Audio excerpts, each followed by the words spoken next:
What is up, everybody? Welcome to the Movies That Make You podcast, where movies are more than just entertainment, they're a catalyst for meaningful conversation. I'm Jonathan Sprang, and I go by Sprang, and most weeks we dive into movies to watch in preparation for a new release hitting theaters. This week, we've got our first episode of 2026, and this is the first episode of Movies That Make You podcast Season 2. We're welcoming POPpaGoss to the show as the official co-host, and we are super excited about this year. We're going to kick this first episode off with our most anticipated films for 2026. We are excited about this new year and this new season. We hope you'll go check out our website. It's bio.site/movies that make you.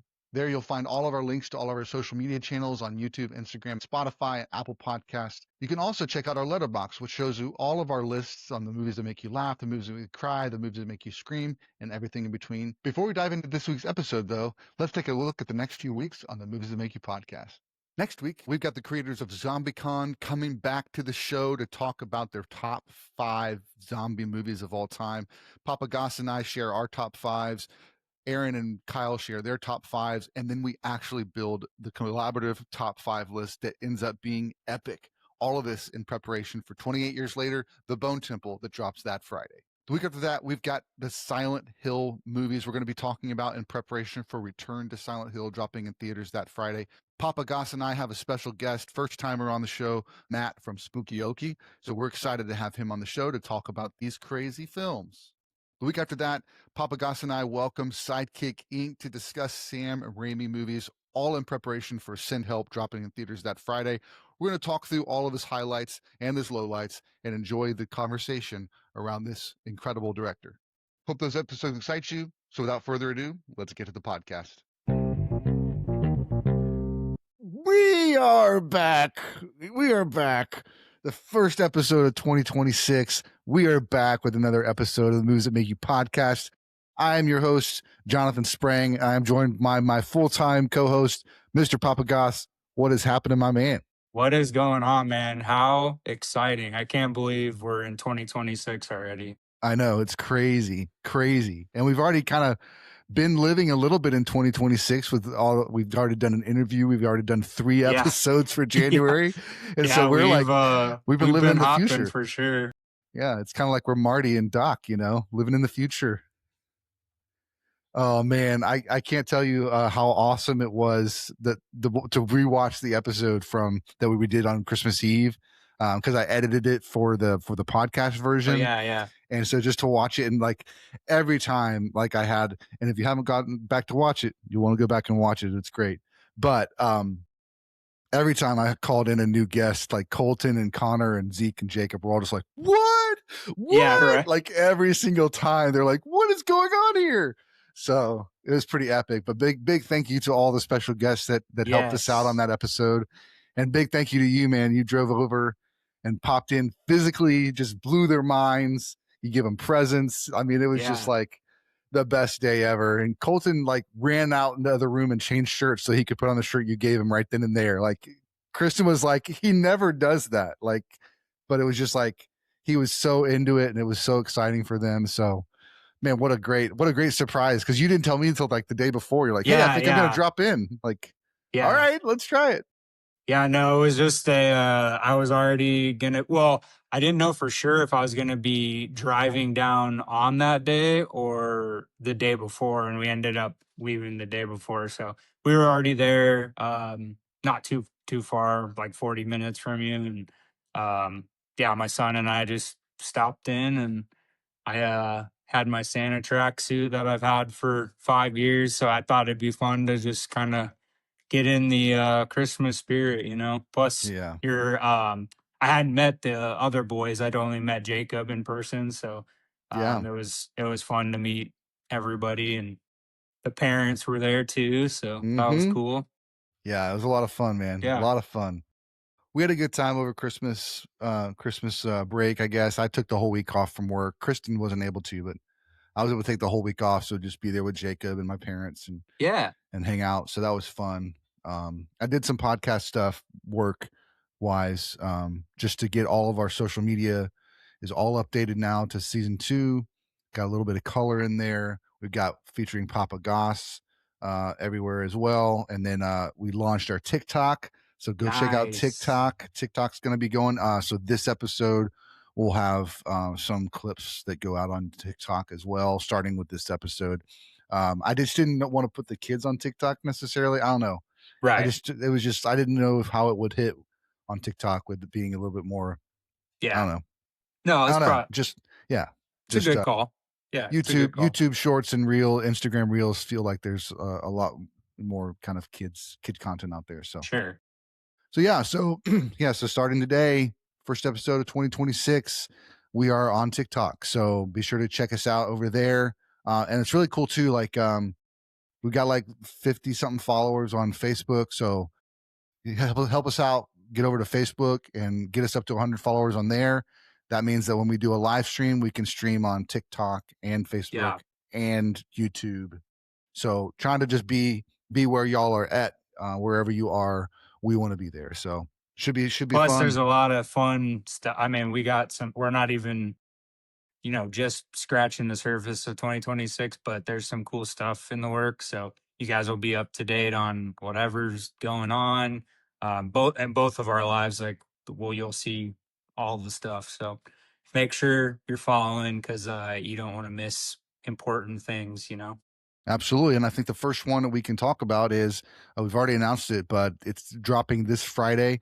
And that is our interview with Preston Poulter for Frontier Crucible. And Yeah. that was just an amazing, amazing conversation. Excited for you guys to check that out.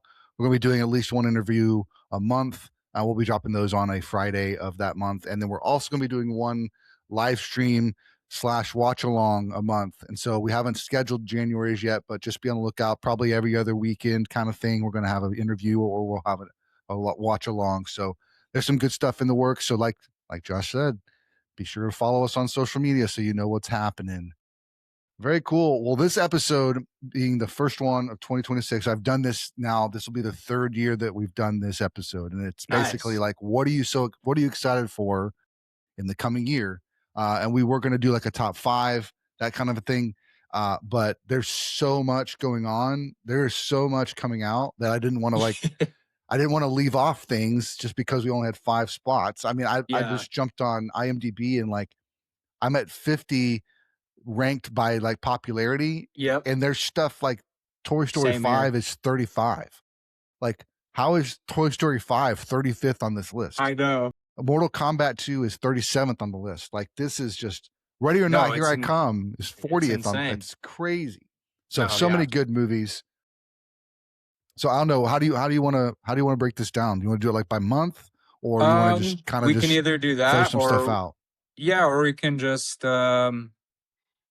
I maybe start from the lower part of the list and then Okay, work up to like the big bad boys, sure. or girls. Yeah.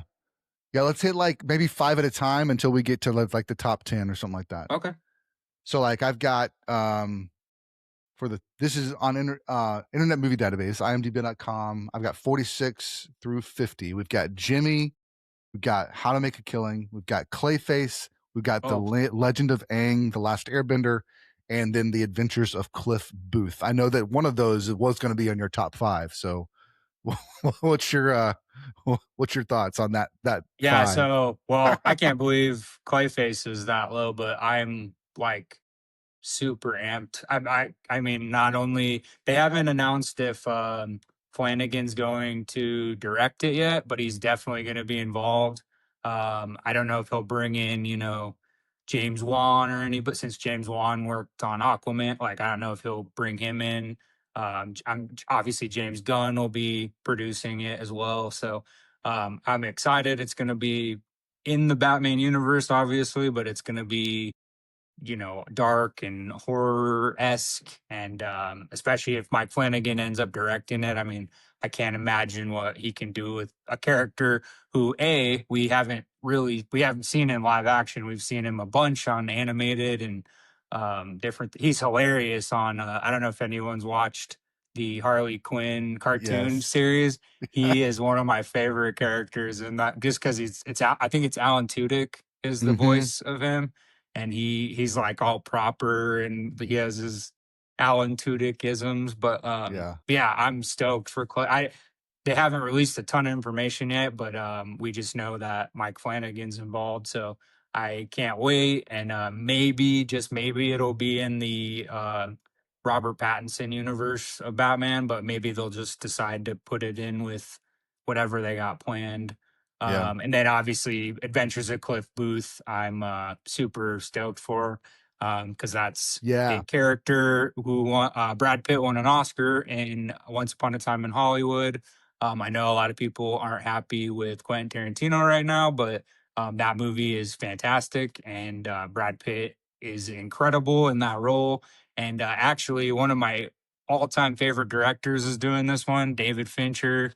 If Yeah. you're a cinephile, obviously Fincher is the man. I mean, he very rarely misses, and when he does miss, it's not even by that much. So Yeah. I'm super stoked for that.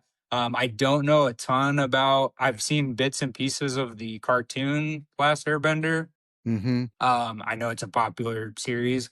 I know who Aang is, but I have never really watched this stuff, so I don't know a whole lot on that for our audience. And then I haven't even heard of these other two, How to Make a Killing and Yeah. Jimmy. I haven't heard of those two, but yeah, Clayface and Adventures of Cliff Booth. I cannot wait.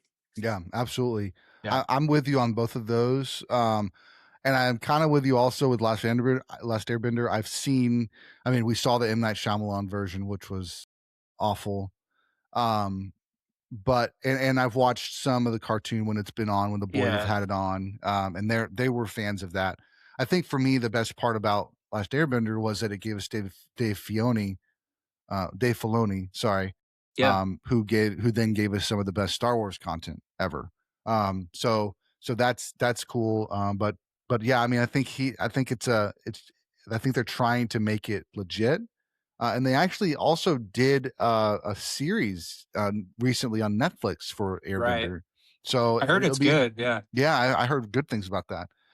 One thing I did want to mention about Clayface is there's another version of Clayface that I know of from the Arkham universe, the Arkham yeah. City game. It was a huge part of that game. Spoiler alert for those of you that haven't played it, but he actually was Joker for majority of the Yeah. game. He was imitating the Joker because the Joker was sick and it didn't want anybody to know.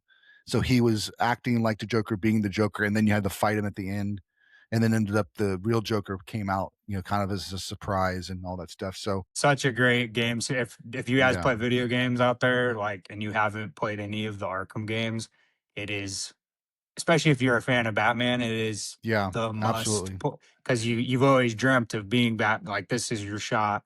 Um, and speaking of the Star Wars relation, the Last Airbender, one of the voices in the movie is D. Bradley Baker, who actually worked on like Rebels, I think, and he's been on some nice, of the animated Star Wars series. So we got Ke Huy Quan, Oscar winner, Dave Bautista, Taika Waititi is a voice in it. wow, Stephen Yoon is going to play Zuko, which I know is a big character. So it's pretty cool. But yeah, yeah, I know very minimal of that universe, but the animation, the first photo came out from it, and it looks pretty cool. So more that's of an awesome, anime style, like hardcore anime style, not just like Nickelodeon cartoonish yeah, style. So that should be cool. But yeah, Clayface, even on the animated series, was just such a like fun. It's like uh Marvel's version is like Sandman or mm-hmm, Hydra Man or whatever, like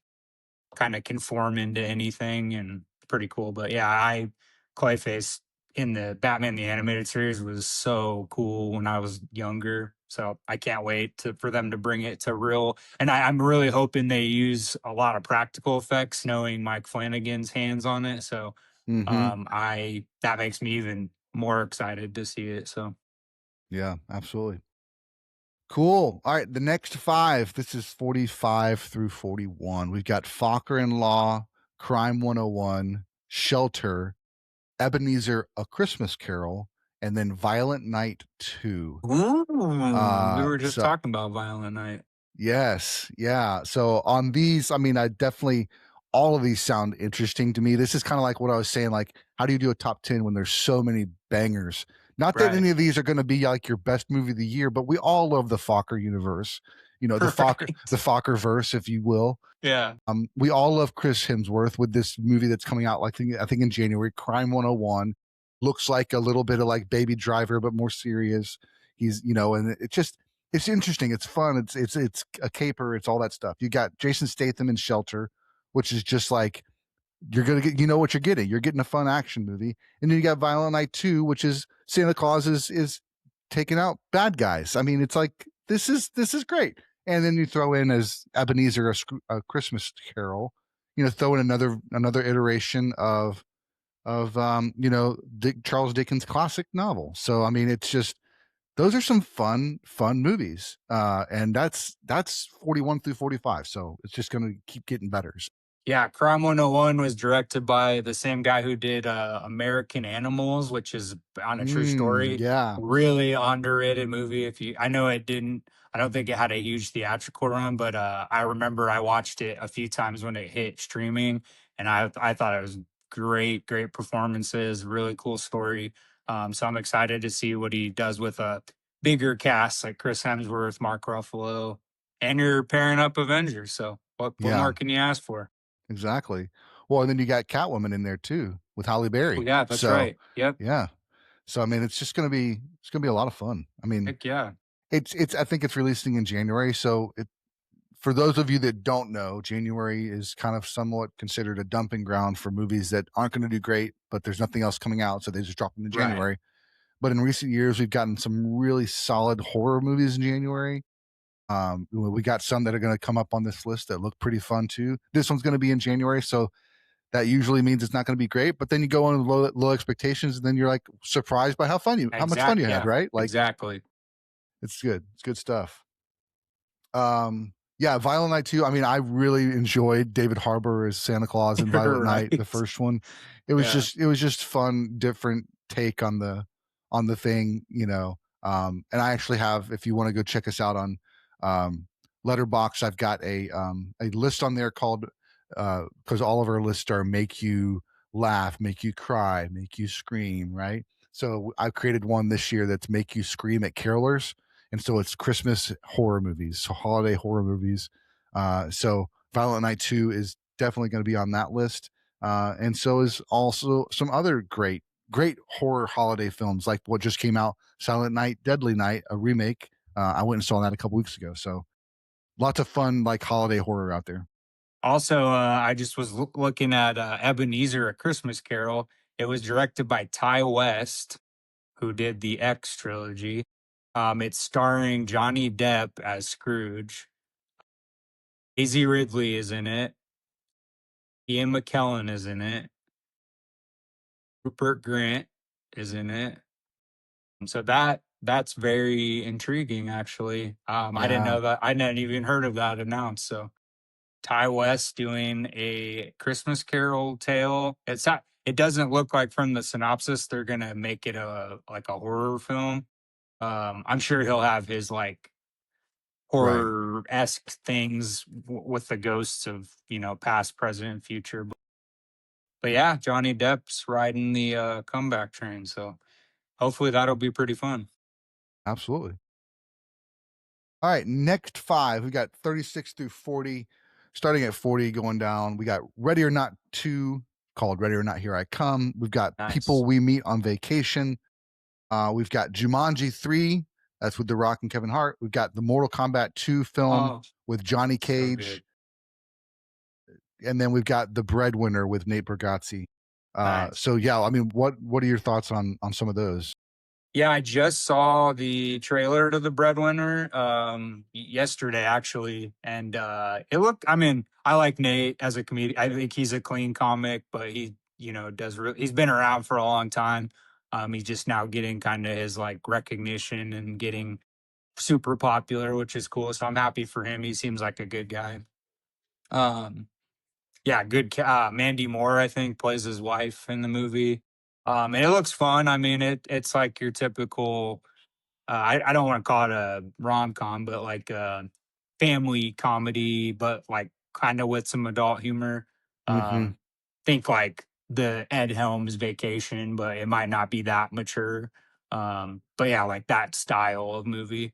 Um, Mortal Kombat 2, I mean, I know it's not a good sign that they keep pushing the release because it was supposed to come out this past year, but they keep pushing it. I think this is the third or fourth time they've moved it. But hopefully that's for good reasons and not bad reasons. So the first trailer I thought was awesome. I'm a huge Carl Urban fan. Cannot wait to see him as Johnny Cage. His Funko Pop already has come out on. I've seen it in the stores a few times, and I'm like, yes, Johnny Cage, because such a fun character. I mean, I have some friends back in Colorado who are obsessed with Mortal Kombat, and so I miss talking about Mortal Kombat, but it's just such a fun franchise. So I hope I really like what they did with the first one and the practical effects and making it not as cheesy as like the 90s one, even though I have a lot of love for the first 90s one because I was a little kid when that came out. I remember renting it on pay-per-view and just having a ball with it, and even as I've gotten older. So fun franchise. Jumanji, I do actually enjoy those movies. I When they first announced the first Jumanji, and they said the cast and everything, and I was just like, I think a lot of us were like, you can't do another Jumanji movie without Robin Williams. Mm-hmm. And then like I heard the synopsis of how they were going to do it, and I was like, that sounds ridiculous, whatever. And then they came out and like they broke record, like they're so Yeah. fun. And I mean, you can't ask for more cohesive cast. I mean, Mm-hmm.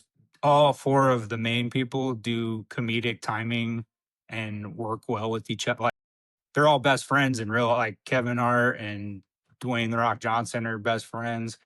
Jack Black's kind of thrown in there every once in a while, and he's fantastic in everything he touches. And I love Karen Gillan, so I've been a huge fan of hers for a long time. So I'm excited. I mean, I I can't I need to watch the second Jumanji again because I saw it just the one time when it came out, and so I need to rewatch it just because I can't remember all the fun stuff that was in that. But the first one I loved a lot, so I'm hoping they do a good job. I haven't heard of People We Meet on Vacation, so I don't have a lot to say about that. And then obviously Ready or Not 2, the first one. We just talked about this the other night too. The Mm-hmm. first one is a lot of fun. I mean, it was kind of low budget, and Samara Weaving, Hugo Weaving's daughter, stars in it, and she did a fantastic job in the first one. And it's just a lot of fun, and the fan base has really kind of latched on to hopefully more sequels, and we got the second one coming out soon. So I'm excited. I think it'll be good. Yeah, absolutely. Yeah, we're gonna definitely have a lot of fun on that podcast when we prep for Ready or Not Yeah, too. But yeah, that was the one that stood out to me as being, one I'm super excited for. Just a really fun premise, insane premise, and then that you get a lot of fun out of it. And I was going to mention Danny DeVito and the guy from Lethal Weapon, Danny Danny Glover. Glover. Yeah, I They forgot they were were in the second one. they were Yeah, in the second one, and the funny part was the old people being in the young bodies, yeah, right? So yeah, that was another yeah. twist on it. That was Yeah, funny. and for Mortal Kombat 2 being moved, the one thing I think that it's saving grace is that it was like in August, September of this year, and they moved it to July, which is usually like you're only going to put things in July in the summer that's going to actually hit. And Right, so I'm big hoping blockbusters. that's like you were saying, good or bad reason. I think that sounds like a good reason I to think you're onto something there. I yeah. think that is a big part of it. I know they had a couple of like edits to redo, Mm-hmm. which is what they said they moved it originally. So like I'm hoping that's the case. But you're probably right. I mean, you got to have like all your big blockbusters need to come out around like the same 4 or 5 month period, just so Mm-hmm. you're keeping your year totals like pretty well balanced in the middle. Yeah. And then for Breadwinner, like I saw the trailer, I'm like, yeah, this is Nate Bargatze playing Nate Bargatze. It's the best. Like Right. he's gonna do great. It's gonna be funny. His humor is funny, and it's gonna be hilarious just seeing him in those situations that he talks about in the stand-up comedy. Right? It's like it's when you've got Jerry Seinfeld playing Jerry Seinfeld on the Yeah. Seinfeld show, right? Like Yeah. it works. It works because it's you surround them with people that can actually carry some of the other heavy load, and then he can just be himself and just. I mean, it's so funny. He's got a donut walking out on the stage at a Shark Tank, and they're just like, "Get out of here, man! What are you doing, you big loser?" Just I didn't know what to do with it. It's just so funny. But yeah, good stuff. Good stuff. All right, let's go down the next five. We've got Ooh, Toy man, we Story got some 5. bangers. Yeah, Toy Story 5 at 35, Cold Storage at 34, Goat, which is an animated film produced by the Golden State Warrior. I'm blanking on his name. Steph Oh, Steph Curry. Curry. Yep. Yeah. And then 32 is Michael, which is the Michael Jackson biopic, and then Scream 7 at 31. Woo! So, I mean, yeah, there's some Neither of us want to see that one. exactly, exactly. So I will say I'm interested in Toy Story 5. Like I think I'm somewhat with the Quentin Tarantino saying that we should have just stopped at 3. Like Yeah. 3 was such a perfect ending. It was like, and I'll still like let that stay a trilogy in my Yeah, brain exactly. because it was so great. Now they can tell more stories. That's fine. I enjoy the characters. I enjoy the voices, all that stuff. Um, the goat actually looks really cute. And I think it definitely is. It's playing. It's the whole point is that he's small. It's kind of reminds me a little bit of Zootopia. He's small, and everybody else in this sport is huge, large animals, and so he's going to prove that he can hang out and he can do well in the sport. And I think that plays a lot into actually what was probably said about him as a guard in the league, that he's not going to do great in college. He's not going to do great in the league because he's too small. And so look at what he's done with the game. He's changed the game since he joined the league. I'm also a huge Michael Jackson fan growing up in the 90s. I really enjoyed his music. And just to know how incredibly insane his music was and how fast he rose to fame, from being a child singing with his brothers to then going solo and then just having hit after hit after hit, and just the iconicness of his character, not just him as a person, but his character was so. I remember watching the music videos and stuff and seeing the live concerts and people just going nuts and having to be pulled out of the crowd and all that stuff. And it's insane. So I am interested to see how they're going to handle some of the negative side of his story, because there is some negative side to his story. But from what I've seen in the trailer, it looks like you're going to get a really, really good biopic, musician biopic. And then, of course, one of my favorite series of all time, Scream, having the 7th one, them kind of having to switch things around with the cast and the story, bringing some of the old folks back, Matthew Lillard coming back, all that stuff. Sidney Prescott's daughter is now being targeted, so looks to be interesting. I'm going to be there opening night if I can because I just love Scream so much. But yeah, that's kind of my take on those 5. Yeah, no, yeah, you nailed it on the head. I think not only Quentin says stuff about the first trilogy of Toy Story, but like fans in general. I mean, the fourth one was really good. I mean, it was well made.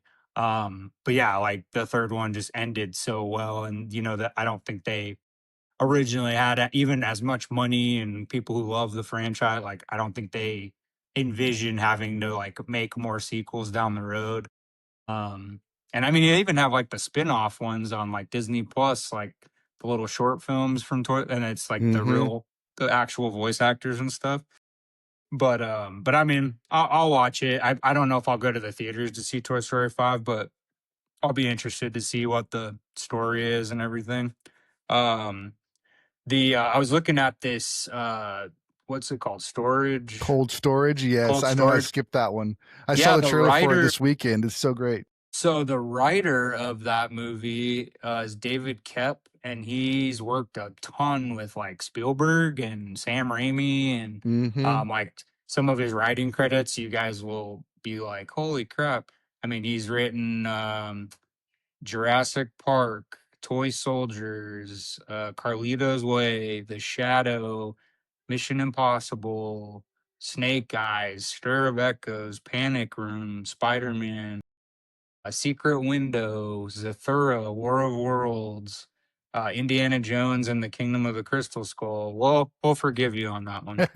Angels and Demons, um, Premium Rush, which Premium was a Rush, fun yeah. one. He did Inferno and Angels and Demons from Dan Brown, Mm-hmm. based off the books. He did the Mummy. I'm assuming that's the Tom Cruise one. He also did the new Indiana Jones Dial of Destiny. He did that movie with Soderbergh, Black Bag, that just Yeah. came out recently. And then Jurassic World Rebirth, which also just came out. So long line of work as a screenplay writer. So and it looks like the cast is pretty good. We got Joe Keery, who's hot off of Stranger Things, and Liam Neeson's also in it. Mm-hmm. Uh, Oh, Susie Bacon, who was really great in the first Smile movie. She's in it as well. Uh, Yeah. but yeah, that one might be kind of fun. It's only an hour and 39 minutes, so it's a quick one, but it looks like it might be kind of like a thriller comedy Mm-hmm. combined. So that one might be semi fun. Go, yeah, it's probably it'll be fun. I mean, there's not a lot of animated movies that come out every year, so it'll probably be up there with some of the ones that are released. Mm-hmm. Michael, I'm very, very excited. My first CD I ever got was Thriller. My aunt bought it Nice. for me when I was like 5 years old, and that like opened my eyes to so much, my love Mm-hmm. for music, my just, I mean, I started just watching anything that dealt with Michael Jackson, like, because he was just, he was the king of pop. He's impressive. Yeah. So, Yeah. the way they're talking about this movie and the way they filmed it is really cool too. Plus, didn't what's his face direct it? Yeah. Antoine Fuqua. Yeah, Antoine Fuqua. So like that dude's been Yeah. around for a while and done some incredible Oscar nominated movies. So there's a lot of talk on listen to a lot of movie podcasts, and people are saying they think this might be the first biopic that makes $1 billion, or can get close to it. So Yeah.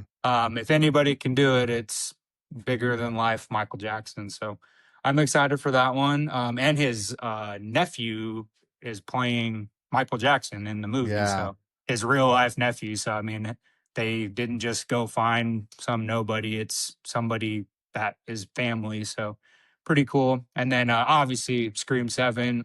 I thought the first trailer was great. I mean, it didn't give a lot away. Had few little things in there that you go, oh, okay, cool. That might be Mm-hmm. what that is.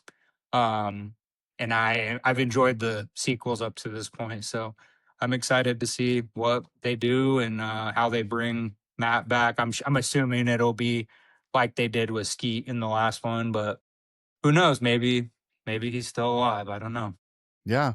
Well, anything you see in movies, I mean, even you can throw this out the way with many horror films, but especially if you don't see them die on screen, then they're not. There's always the chance they can come back. We did see him losing a lot of blood. We did see him, passing out probably, but we never saw him dead and gone. So Actually dead. Yeah. yeah. So that'll be fun. Yeah, no, I might have to. When does that come out? In In March? February. February. February. Yeah. Yeah, I might have to. Maybe we'll meet up for that one. That'd be awesome. That'd be Yeah. awesome. All right, next 5, we've got 30 through 26. We got Super Mario Galaxy movie. We've got Moana, the live action. We've got Werewolf by the same guy that did Nosferatu. Robert We've got, Eggers. yes, The Yeah. Devil Wears Prada 2. And then we've got a movie called The Drama. Looks to be about a wedding week off the rails. Robert Pattinson, Zendaya, and directed by Christopher Borgli. Yeah, that's the first time seeing about that one. But Dang. how are those? How's that 5 hitting you?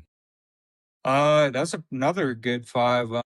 My son's really getting into the first Super Mario movie, and I've been a fan of Mario for long. I mean, my brother, we had Nintendo, all the Nintendos, the 64, GameCube. So I mean, we played Mario Party, Mario Kart, all that stuff.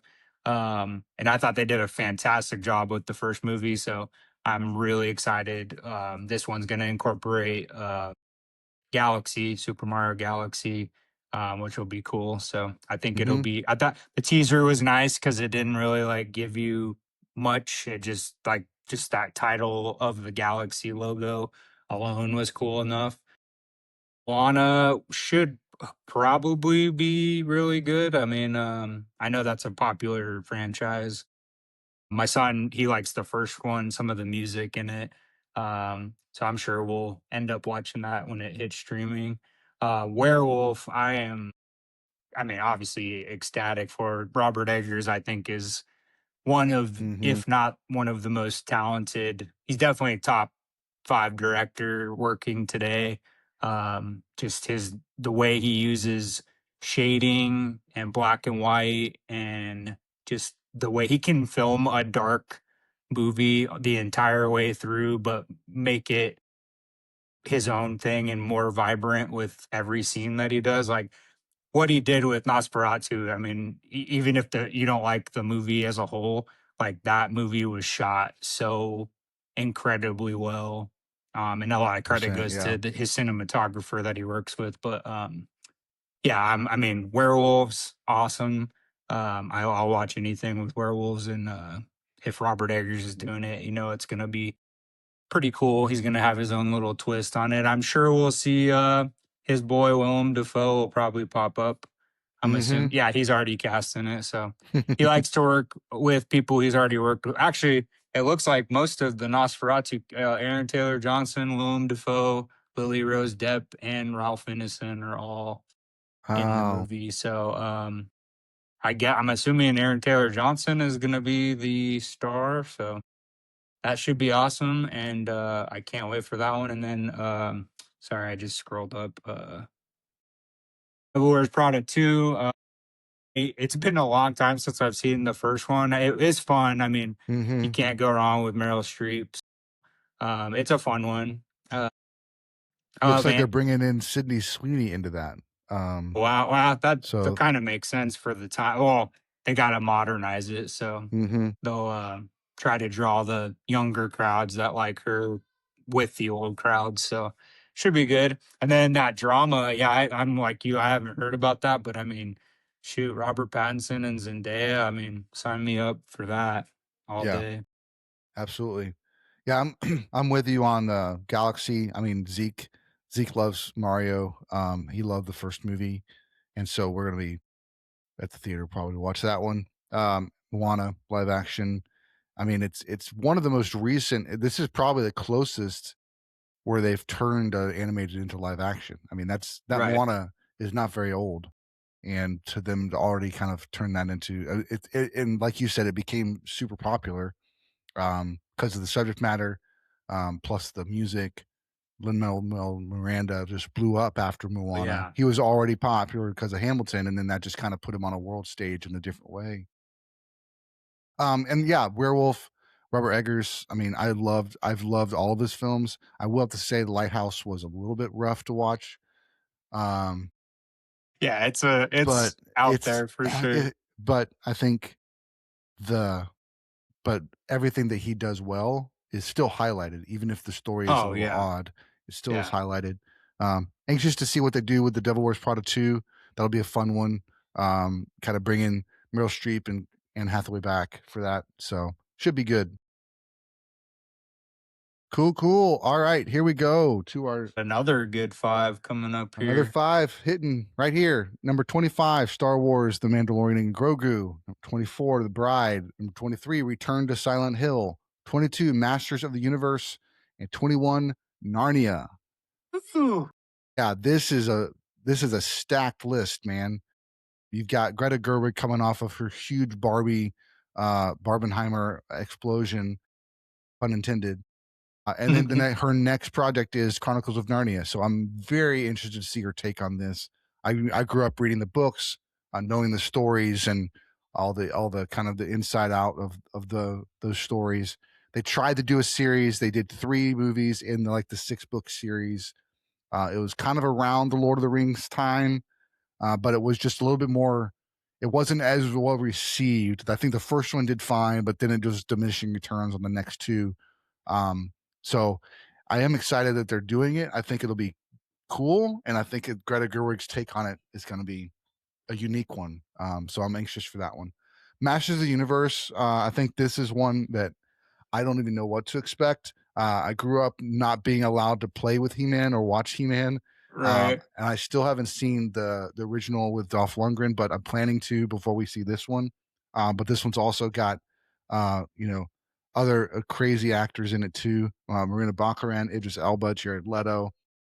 Being directed by Travis Knight, who did incredibly well with Bumblebee, as well as other movies, but taking those kind of the 80s properties and modernizing them. So that'll be fun. Return to Silent Hill, we're excited for that one. Had Matt Spokioki on the podcast Yes, to we talk through did. that one. And so interested to see how that pans out. The Bride, another one I'm super interested in. That's another of those kind of classic movies I have not seen. I have not seen like those, Bride of Frankenstein. I haven't seen the old Frankenstein. I haven't seen. I've seen the Nosferatu, but I haven't seen like the 1950s Dracula. I did watch the Wolfman for last year's Wolfman. But yeah, I mean those are some classic stories I want to watch before seeing The Bride. And it definitely is a unique take. It looks more steampunk take than it is kind of classic. Kind of that's a lot of fun with Maggie Gyllenhaal directing. And then also, I mean, I will have to say I'm having mixed feelings with Mandalorian and Grogu. I liked the first season of The Mandalorian. I enjoyed the second season. I enjoyed Boba Fett. I just don't know what they're gonna do with this movie to make it not feel like a Disney Plus movie. Exactly. Yeah. So the trailers look funny, but it's also one of those things like one of the criticisms that keeps coming to me is how people were kind of frustrated with The Last Jedi because the humor didn't feel like Star Wars humor. And some of the humor that I've seen on the trailer doesn't feel like Star Wars humor either. It's funny because Grogu's doing something silly, but that doesn't always mean it's Yeah. Star Wars. So I'm open for it. I'm hoping it does well, but it's just interesting. That's kind of where I'm at on that one. Yeah, no, I was gonna go along with that too. I mean, you nailed it on the head. The Star Wars fans are already like very, very. Actually, it's funny that we're bringing this movie up because my wife and I just went and had dinner before we picked our son up, and we were talked about something Star Wars related that came up, and I was like, yeah, Star Wars fans are just like. I mean, I love Star Wars to death, but I Mm-hmm. also, like I know the last trilogy was not up to standards for what we expect, but neither were the prequels when those first came out. Like nobody, and now they love them. So like I think as time, I remember when Last Jedi came out, I remember people said wait, give this movie like 20 years and people will like appreciate Last Jedi once they go Mm-hmm. back and they're like, oh, you know what? That actually was pretty smart. Last Jedi I actually enjoyed a lot, especially the second watch. And then obviously Rise of Skywalker, I think they just rushed it too fast and then they had to switch directors in the middle of it and it was just already changed so much. So I don't put a lot of blame on Rise of Skywalker. I still enjoyed parts of that. Mm-hmm. But same as you, like I love the first 2 seasons of Mandalorian. I loved a couple of episodes in Book of Boba Fett. I thought it was fun, especially like the final episode of Boba Fett was really fun. Um, but yeah, same as you. Like I haven't finished. I've been so busy. I still have not finished the season 3 of Mandalorian. So like I gotta go back and watch that before I watch this. But yeah, the trailer, the minute felt I thought it was just another season of Mandalorian was coming out on Mm-hmm. just on the big screen. So like you just said, I don't know what they can add or change in the story to make it more not like the TV show and like get us excited for the Star Wars universe. I mean, apart from Jon Favreau directing, like Yeah. obviously he's amazing at pretty much everything he touches, but I don't know. We'll just have to see. And I mean, I think it'll be fun. There'll be some cool scenes. Obviously, with the Disney Plus series, they like to throw in little things that make the fans go, "Ooh, ah," and like stop, and they don't even care about the story for a second because we're just so fascinated with what we just the fan service that we see. So there'll probably be a lot of that. But I'm all Yeah. here for that stuff. The Bride, I cannot wait for that movie. Look, I mean, when I heard it was announced, I was already intrigued. Christian Bale starring in it and Maggie Gyllenhaal directing, and obviously they worked on The Dark Knight together, and Mm-hmm. they've been close friends for a long time. And then the first trailer came out, and I mean the trailer was so awesome, like not what I was expecting at all. And I was like, it's like a noir thriller, like a crime gangster movie, but set in the story of the Bride of Frankenstein. So really cool. I cannot wait to see that on the big screen. I don't make it to the theaters very often, but that one I would love to see on the big screen.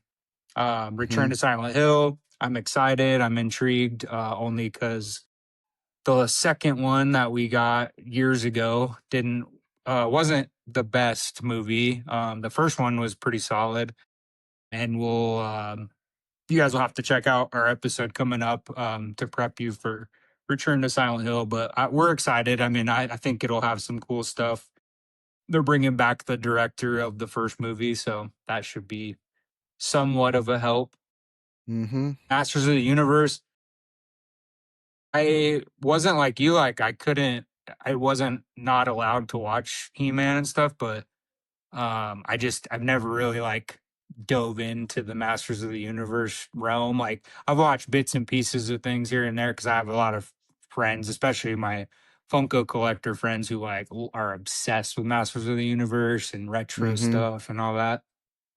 Um, but yeah, I'm excited. I mean, Travis Knight is there's some people who've already got to see the early cut of the movie at some screenings, some test screenings, and most of the people who came out of that said what they saw was like really awesome. So Cool. I'm hoping it's at least fun.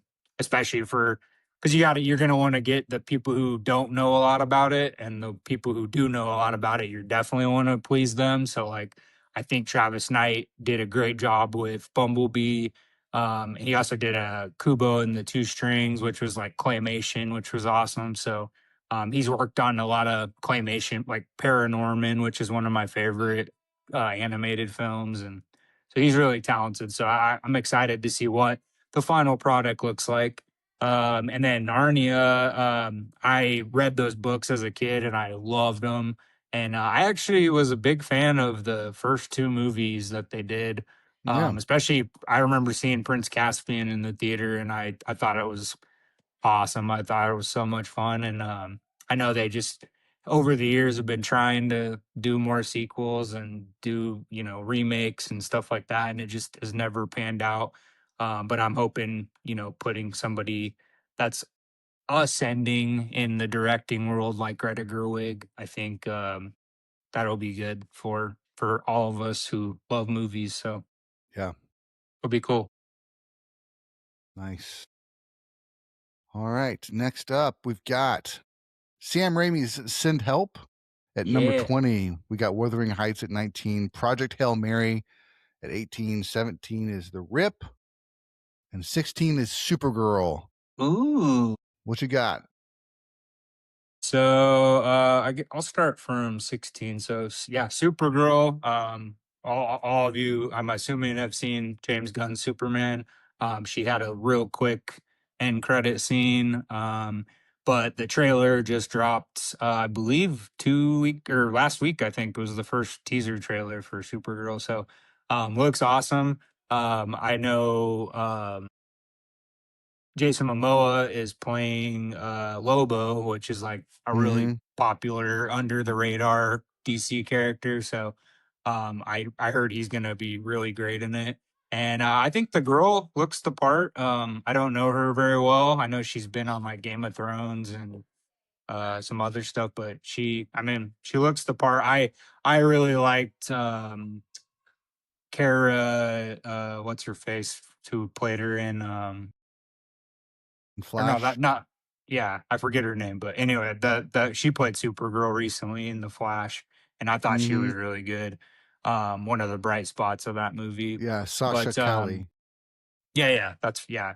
And she was awesome. But I mean, I'm excited. This is more like the comic version of Supergirl, the Supergirl movie that we got in the 90s. Um so I mean, it should be fun, and James Gunn is still producing it. He's not directing it, so he'll still have his hand on it. And I'm sure there'll be some Superman stuff from his universe in there. So Hmm. yeah, I think it'll be fun. The Rip I have not heard of yet. Looks like it's gonna be a Netflix movie. A group of Miami cops discovers a stash of millions in cash, leading to distrust as outsiders learn about the huge seizure, making them question who they rely on. So it sounds like it's going to be kind of like a thriller. It's pretty long. It's like 2 hours long. So it'll be Yeah. on Netflix. But I don't have a lot to offer to you guys for that one. Project Hail Mary, I'm super excited for. My brother actually he read the book a couple years ago, and he keeps texting me. He's like, "Man, I can't wait for this movie." He's like, "That book is so good," and he's like, "I can't believe they're making a movie out of it." He's like, "I can't wait." So, the first trailer came out, and I think it looks awesome. I need to read the book at some point, but it looks great. Isn't the yeah, Lord and Miller are directing it? Hmm. Yeah, Phil Lord and Chris Miller, and then Drew Goddard is one of the writers on it, and I love him, so I think it'll be good. I know very minimal on it, but it looks awesome. Wuthering Heights, I mean, they've done a few iterations of that over the years, and it's going to be somewhat similar, just probably more talented actors nowadays, depending on who they got. So, probably won't watch that one unless I'm caught up on everything else. But it's interesting for those of you who like, those British romance things. So, and then Send Help. I finally saw the trailer in theaters when we went to Predator Badlands, and man, it looks so much fun. And obviously, Sam Raimi, he only directs movies, every 8 to 10 years, it seems like. So I'm excited to see him jump back in the directing chair. We have an amazing Sam Raimi episode to prep you guys for that one. My buddy CJ, Sidekick Inc., who's a huge influencer, um, one of the most diehard Sam Raimi fans I know. I asked him to be on, and he obliged, and he was fantastic. He couldn't ask for a better guest. So that's a fun episode. So when that comes out, we'll prep you guys for Send Help. So I know Spring, I can't speak for him, but I know I'm super amped for Send Help. So Yeah, I think just to piggyback on that, I enjoy um I enjoy Rachel McAdams kind of playing against part in this movie. yeah, Most of the time, she's the attractive one. She's the one that's getting the guy. In this one, she's playing the nerd that nobody wants to be around because she smells funny, and then she has to be the one that survives and protects her boss on this deserted island when they crash. It's just a really fun, and I think I'm anxious to kind of see what the Raimi-isms are in that story. It'll be fun to see another Raimi film because it feels like it's been a while. yeah, Multiverse of Madness, of course, was the last one that he directed that I remember, uh, and that was good, but it was in the Marvel universe, so it was right. had some things around it. So, Wuthering Heights, I'm actually looking forward to that one. Margot Robbie, Jacob Elordi, who's on a tear right now. Oh, man, he's killing Um, it. and so it'll be fun. I actually don't know the story, but Kristen's reading the book right now, so that she could be on the episode with us and But talk yeah, us through what we need to know about Wuthering Heights. Project Hail Mary. I read The Martian, which is another book Andy Weir wrote before this one. So I read that one, and that movie was great.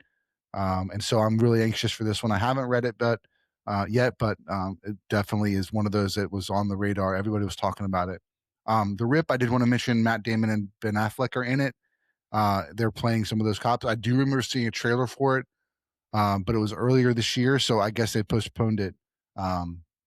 And then, of course, Supergirl, kind of seconding everything you said. It is interesting to me that in the trailer, they're still not talking about it being Supergirl or Woman of Tomorrow. They're just putting the logo up there. So it's like Hmm. they're leaving it open. Do we want to go subtitled or not? Is what it feels like to me. Yeah. But it's also, it does. I mean, the trailer for me didn't change my excitement either way. I think it was it was surprising of how much it felt like Guardians of the Galaxy when it's not directed by James Gunn. But it had that vibe to it, which is not a bad thing at all. I'm not saying it's a bad thing. I'm just saying like it kind of had that feel to it. And it does feel more alien, which is why, she wasn't in on Earth when we saw Superman in that one, right? She was off Right. in space somewhere. And so she's going to end up coming to Earth and all that. But it just is it's an interesting story. I'm excited to see it. Millie Alcott, like you said, she was kind of came on the scene with House of the Dragon, and then she was also in a show with Julianne Moore that Christian and I watched, and that was really good. I think that was on HBO. So she was good in that. But yeah, I mean, this is going to be a great role for her. Hopefully to kind of propel her into kind of that superstardom spot. Yeah, So for sure. cool. All right, let's go to our 15 through 11. We've got Greenland 2, Migration, Hunger Games, Sunrise on the Reaping, Street Fighter, 28 Years Later, The Bone Temple, and then The Sheep Detectives. Um, I'll go first on this one. I think I never saw the first Greenland, but some people say it's a pretty good kind of one of those post-apocalyptic movies. It's pretty good, and this one looks to be kind of following that same tone. You got the same actors in it, so I'm sure it'll be good. Kind of in that realm of where the movies are, and I think that's actually coming out pretty soon too, in January, I think. Hunger Games: Sunrise of the Reaping. I'm anxious to see that story. I think it's fun that they're dancing in that realm, but it's still pre the original Hunger Games.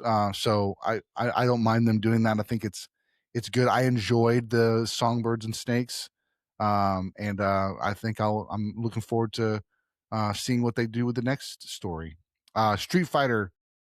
I don't know what to think about this film, but all I can tell you is that trailer was like straight out of the arcade, man. The Oh yeah. trailer, I was like, I don't know how this is going to work as a film. That's my only issue. I don't know how this is going to work as a film, but that felt so much like the game. It's like not even funny. Um, it's like ridiculously like the game. Yeah. So anxious to kind of see how that plays out. Um, and then 28 Years Later, Bone Temple, another one that's dropping next week.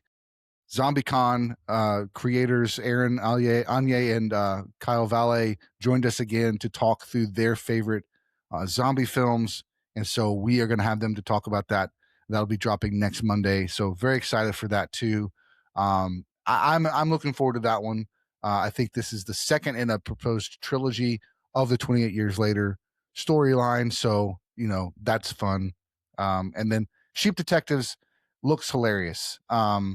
The sheep begin trying to solve the murder of their owner Oh yeah. because he used to read mystery novels to them, Yeah. and so now it's just like it looks silly, and it's got a great fun cast of characters, voice actors, all kind of joining the party, just so it just looks silly, but also could be a lot of fun. Yeah, no, for sure. Yeah, same as you. I never saw the first Greenland, but I remember, friends, or I think my brother actually watched the first one and he said it was pretty decent. He watched it one night with his wife because they were just scrolling through. But yeah, Gerard Butler, I mean, he kind of gets typecast and all that same stuff the last 10 years. So it's probably fun. Morena Baccarin from Gotham and the Deadpool movies, obviously. She's in it. So it's probably fun if you liked the first one. I'm assuming you'll maybe like the second one. The new Hunger Games does look interesting. I need to catch up on some of the sequels, but Francis Lawrence directed it, and he's coming fresh off The Long Walk, which he directed, based on the Stephen King novel, which I have not got to see yet, but I hear just glowing reviews that it's amazing. So he also directed the first trilogy of Hunger Games movies as well. So it's somebody who's familiar with the subject matter, Mm-hmm. familiar with the books and the same actors. I think the cast looks pretty good. I mean, you got who did I see? Maya Hawke, uh, Glenn Close, Jesse Plemons, Jennifer Lawrence is coming back, Ralph Fiennes, Josh Hutcherson's making his return. Elle Fanning. You got Kieran Culkin, who's fresh off of an Oscar win. So I mean, should be good if you like the Hunger Games. Now's the time to get back into it. And same as you with Street Fighter, like that. I had to watch that trailer probably 20 times. It's not a very long trailer, but I probably threw that thing on repeat like 20 because I just could not believe how it was like overstimulation, like my eyes. I was like, holy crap. And like I even liked the song thing they did in the beginning. And then Mm-hmm. it kind of like sounded arcade style-ish. But just like the cast, when they announced the cast, I think the whole internet broke because everybody was like, what the hell? Or like Andrew or not yeah, Andrew Santino, the comedian, is in it, and Eric Andre, and the director, Kitao Sakuri, he actually is close friends with Eric Andre's. He directed like the Eric Andre show and A Bad Trip with Eric Andre that came out a few years ago. So looks like he mostly does like comedy stuff. So I Mm-hmm. hope that doesn't really translate. I mean, if it is a funny scene, obviously you want that Sure. comedic stuff to happen.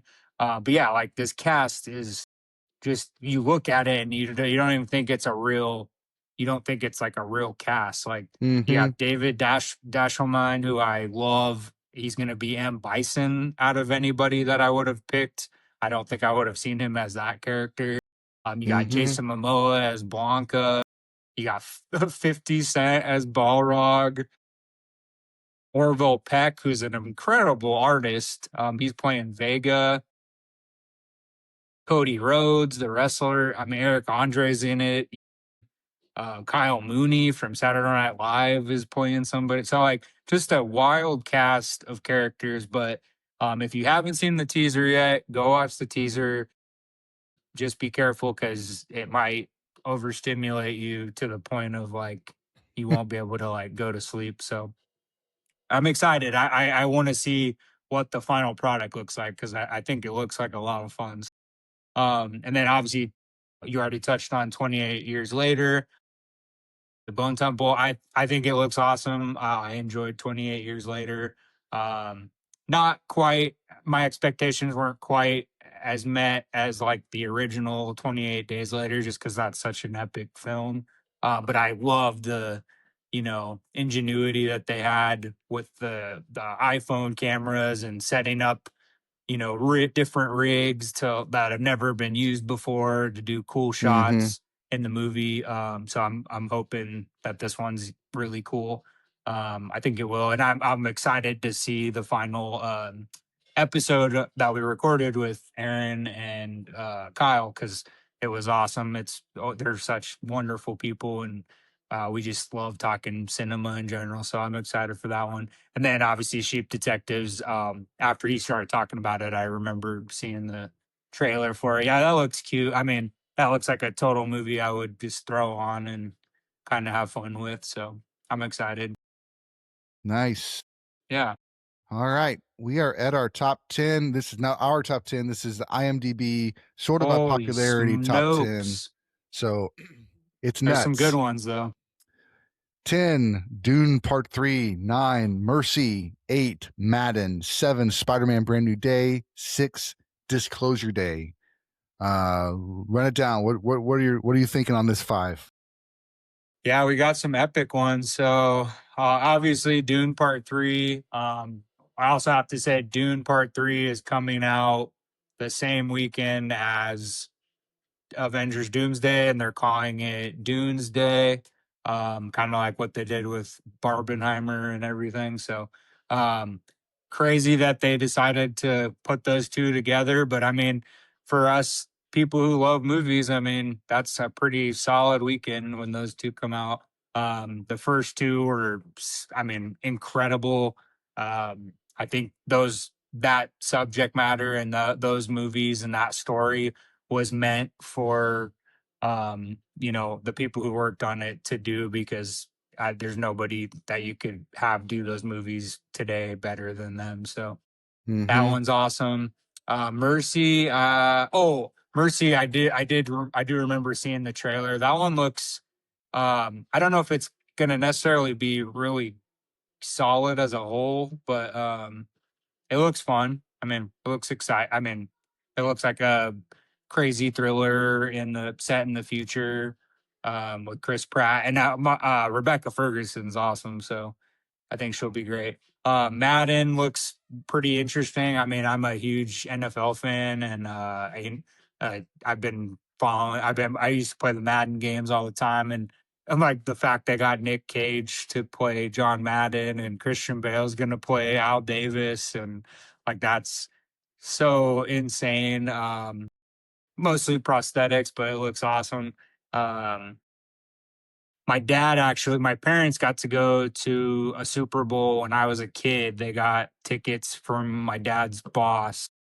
It was in New Orleans. It was Green Bay versus New England, and it was like 1997. And the hotel they stayed at, John Madden was in their hotel. So my dad actually, he has a picture. He like met John Madden in the lobby like the next morning. He's a huge guy, and he's just a big personality. I mean, he's passed away since then, but um, I mean, he's just such an icon in the sports world. So I mean, I'm excited to see how they do this like biopic in a sense. Mm-hmm. It'd be cool. Spider-Man Brand New Day, the stuff I've heard about and seen so far, it's gonna be great. I mean, it's gonna be tough to top No Way Home just because that had so many layers of like the nostalgia stuff with bringing people back with the story was good. I mean, it had a lot of heart and emotion. Just, I mean, I remember going in the theaters and just crying a few times in that movie just because there was some scenes that you're just like, dang, that's like when Andrew Garfield saves Gwen Mm-hmm. Stacy. My wife had not seen the Amazing Spider-Man 2, so she didn't know why everybody was getting so emotional. And so Yeah. I told her, and then I showed her the scene from that, and she was like, "Oh my god, that's terrible." So I mean, that movie was so great. So it's gonna be. I don't think it's gonna top that, but I mean, I think they've done a great job with the Spider-Man movies up to this point. I don't think I gotta look real quick. Yeah, this will be the first one in the Tom Holland one that is not directed by um what's his name? Joe. No, what's his name? I forget the director of the other Spider-Mans. Oh my god, drawing a blank. Oh, good. But anyway, it's not directed by him because I believe he's off doing John Watts. a John Watts. Sorry, yeah, I was Yeah, that'd be drawing fun. a brain fart for a second, but yeah. So this one's directed by Destin Daniel Cretton. He's directed. Oh, he directed Shang-Chi and Legend of the Ten Rings, which I actually thought was a really solid Marvel movie. Mm-hmm. Um, I mean, it kind of stands on its own. I hope I know Shang-Chi is going to come out in one of the Avengers movies soon, but um, and then I guess they are going to do a sequel. It's in pre-production right now, so but yeah, so that should be. He's at least worked in the Marvel universe, so that should be fun. And then obviously Tom Holland's a great Spider-Man. Disclosure Day, I think looks awesome. I know we got the little tease poster in Times Square, and everybody was like, "Oh, I wonder what it's gonna be." And then we got our first trailer. I think it was last week or 2 weeks ago, and man, nobody does aliens and science fiction like the master who's been doing it for years, Steven Mm-hmm. Spielberg. So he has his own little take where he kind of has every genre in one. Like you get the kind of horror elements, but you also get the actual science fiction. You get a lot of heart. I mean, he's done some awesome alien flicks over the years. So great Yeah. cast. I can't wait for that one. Yeah, for sure. Um, I'm kind of in the same boat as you as in most of these. Mercy gives me Minority Report vibes. Um, Dune Part 3, it's one of my probably my third most anticipated for me. Like the one I'm really excited for that one. I'm kind of not that I'm Spider-Man out. It's just I don't know. I just haven't seen enough to know to form an opinion on whether I'm gonna be excited for this one or not. I'm Sure. excited because it's a Marvel film. I'm excited because I like Tom Holland as Spider-Man. But so that's all I got, which is that's enough to get me in the theater, you know. But I don't know what to expect. Um, and then Disclosure Day, I'm kind of in that same boat. I don't know what to expect. I'm excited because it's Steven Spielberg and I like Emily Blunt also. Let's go. I'm going to be at the theaters, you know. Right. That's it. Like Perfect tagline. Let's go. yeah, let's go. Yeah, it's one of those things like, you know, sometimes like I think we were talking to a friend of ours that doesn't like to see trailers before they come out and it's like I'm kind of like that too. Like if I can avoid them. Now, if you go to the movies too often, well, you can't avoid a trailer. But I don't try to research more. I just want to kind of go in as cold as possible. So should be good. Heck yeah. All right. And again, this top five is not our top five. It is the IMDb most popular movies. Now we don't know what's causing that popularity. It could be that a trailer dropped, or it could be that something happened and people are going and looking at the site. So who knows why this is a top five? But we've got at five, Peaky Blinders, The Immortal Man. Four is Digger, Tom Cruise. Three is Avengers Doomsday. Two, The Odyssey, and one, Apex, um, Woo! which stars Charlize Theron as a adrenaline junkie who is, you know, discovers that nature isn't the only thing out for blood on her excursion here. So really Yeah. random that one hit number one. The other Right. three, the three prior to that make sense. Yeah. But yeah, yeah, I'm gonna let you take it away. So yeah, Peaky Blinders. I guess I didn't know they were making uh I'd heard they were thinking about making a movie spinoff or whatever, but I didn't know that was official. So that one I know it has a huge fan base and we like Peaky Blinders in this house just mainly for the cast alone, but um I'm a little shocked that it is as popular on IMDb to be number five. So that's exciting. I mean, they haven't done a series in a while for that, so should be good. Looks like it's not going to be super long, and I mean, anytime you can get Cillian Murphy back, like that's that's a good thing. So I'm sure we'll watch that. It appears it'll probably be a Netflix. I know Netflix has said they're gonna put movies in the theaters, hopefully, but probably have like a small run and then it'll just be on streaming. Um, Digger, I am very excited, but I think why it's so high, it's directed by Alejandro Inarritu, who is a visionary. It's one of the, I mean, great. But he has not actually, he's worked on a couple short projects the last few years, but he has not released a movie that he directed since 2015 when he did The Revenant, which of course got Leo his Oscar finally. I remember seeing The Revenant in the theater and like I mean, it's that's about as real of a movie. You heard all the stuff from the set, like they filmed in the actual nature.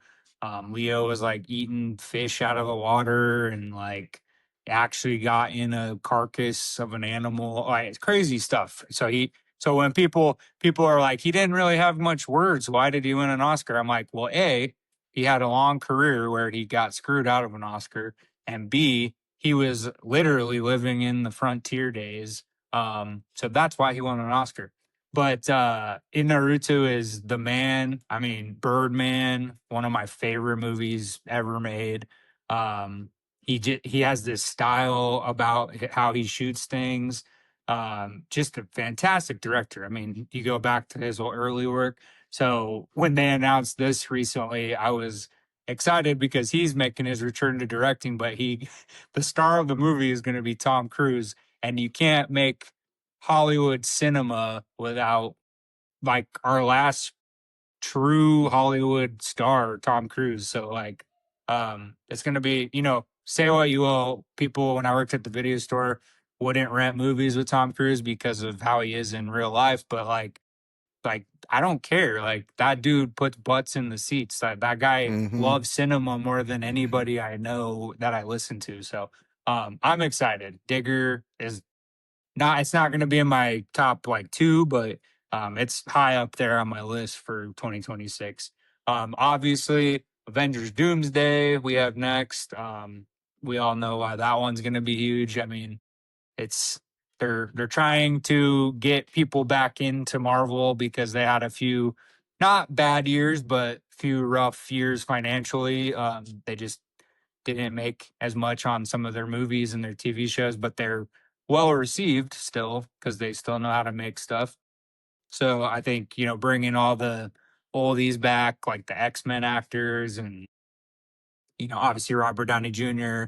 I'm interested to see how they do that plot line, Mm-hmm. like alternate universe where he's Doom and all that stuff. Chris Evans, Chris Hemsworth, they just put out the teaser today for Chris Hemsworth's Thor return, which is cool. But yeah, it looks awesome. I mean, we haven't gotten an official trailer yet. I know they're putting a different teaser in each of the Avatar that's in theaters right now, Fire and Ash. So if you go right now, you'll get a different teaser for Doomsday in each one. And then I think one of my most anticipated, one of Cinephile's most anticipated movies is The Odyssey, which is number 2 on IMDb. This movie's going to be gigantic. I mean, we have Chris Nolan, who goes big or goes home, and he doesn't ever go home. So he's going to knock this out of the park. I just seeing the behind the scenes stuff and then the first trailer that came out last week.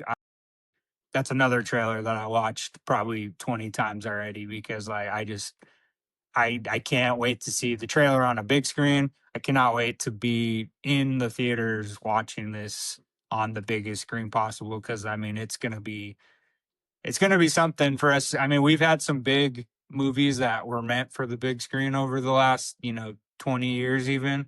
But like he's taking on the Odyssey, which is like a crazy. I mean, forget the Dune franchise. Like that's pretty epic on a special effects level. But Chris Nolan does everything. We all know he does everything as realistic as he can. And I cannot believe that he's taken this movie on. And I'm excited. I'm happy for him. I'm hoping it just annihilates the box office because we need a gigantic movie. We haven't had a huge movie in a long time, probably since Titanic. So we need something raw and epic. And what better way to do it than Chris Nolan doing the Odyssey? So I'm super Mm-hmm. excited. Apex does look interesting. I am a little surprised that it's number 1 on IMDb. I mean, I know Charlize Theron hasn't really done a whole lot recently, so maybe that's why. Because I know people love her. She is great. So it should be fun, but if I were to have my say, I'd probably swap those. The Odyssey would probably be number 1. So Yeah, for sure, man. All of that stuff, I second everything. Definitely loved Birdman and Revenant. So excited to see Digger, what goes with that one. Avengers Doomsday, getting the old band back together is what it feels like. Um, and then hopefully kind of kicking off into something that can be great, you know. Um, I love the Marvel movies. It's just been a little bit rougher than this couple phases. And then Christopher Nolan, just he you talked about guys that don't miss, and he doesn't miss. David No. Fincher, I think you were talking about David Fincher. Chris Nolan doesn't miss either. I mean, there's a couple that have been less received, like Tenet, because it was really really heady and complex. But from a storytelling perspective and from a visual perspective, he was doing something unique and exciting, and it was fun to watch, even if it was a little confusing. But the Odyssey, to take this epic of a story and to tell it in using all of modern technology, and I'm so praying and excited for when they put those tickets on sale for the 70 millimeter. Right. I'm going to see it as many times You as might have possible. to snag me one. I might have to I come know. if it's I'm if it's I'm gonna playing get on your big yeah screen. yeah. I'm I'm definitely I'm gonna. definitely coming down for that. All right. Well, I'm gonna get 3 tickets then at least. So if you wanna join us in Dallas at the 70 millimeter, let me know. Hit us up in the Yeah. comments. Hit us up on Instagram, whatever, YouTube Heck comments. yeah. Let's do a meetup. But man, that's one I'm just super excited to see. Plus, I mean, he's shooting the whole thing. First time ever a film has been shot from start to finish at um on the IMAX, using IMAX cameras, first time ever. So that's Yes. going to be nuts. And to have it be in 70 millimeter 5 perf is just nuts and crazy also. So very excited for that. Did you happen to put together your top five? I know we had originally talked about that. Did you have Um. that? No, but I mean, I know just off the list we just went down. I mean, I know my top Yeah. five for sure. So if you want to just throw that together in your head real quick, I'll do Okay. my top five, just kind of based off that.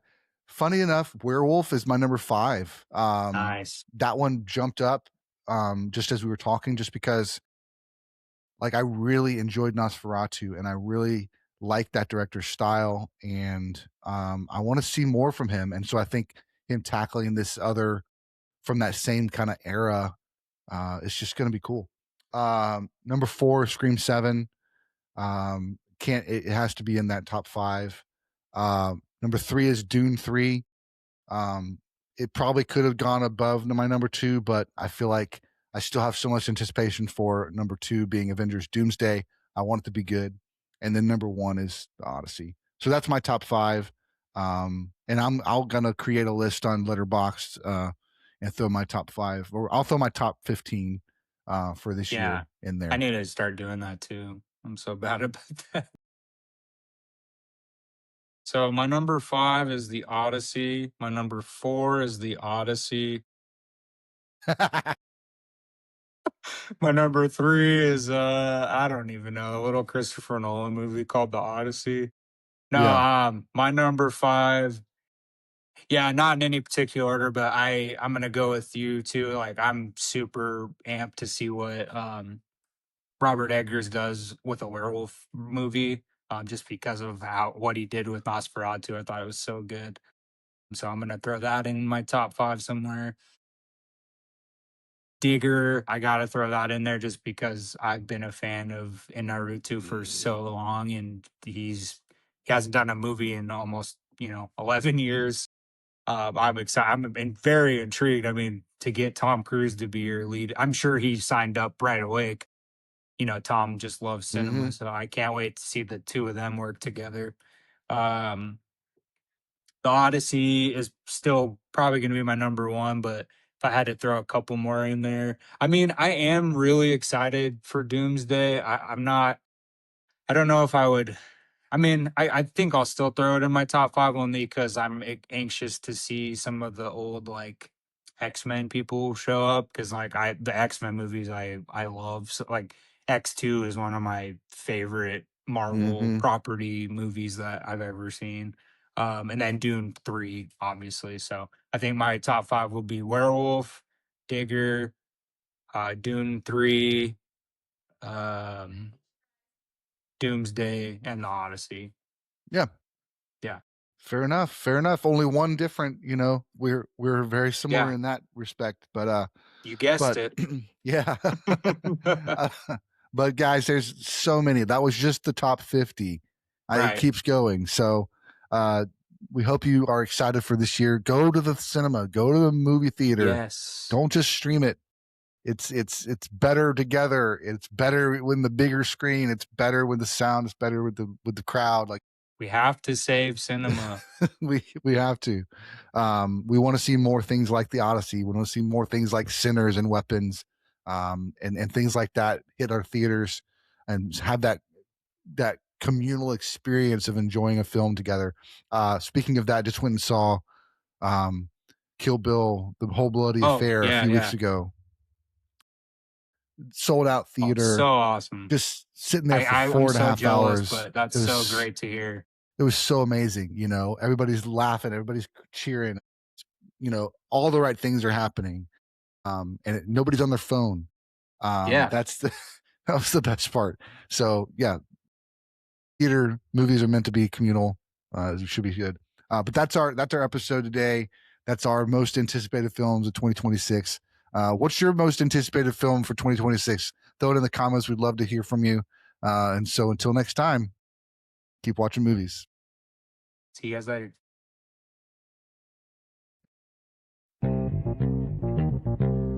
Thanks so much for watching. We hope you enjoyed this week's episode. Again, you can check out all of our links at bio.site/moviesthatmakeyu. Feel free to drop us a line. We'd love to hear from you. So until next time, keep watching movies.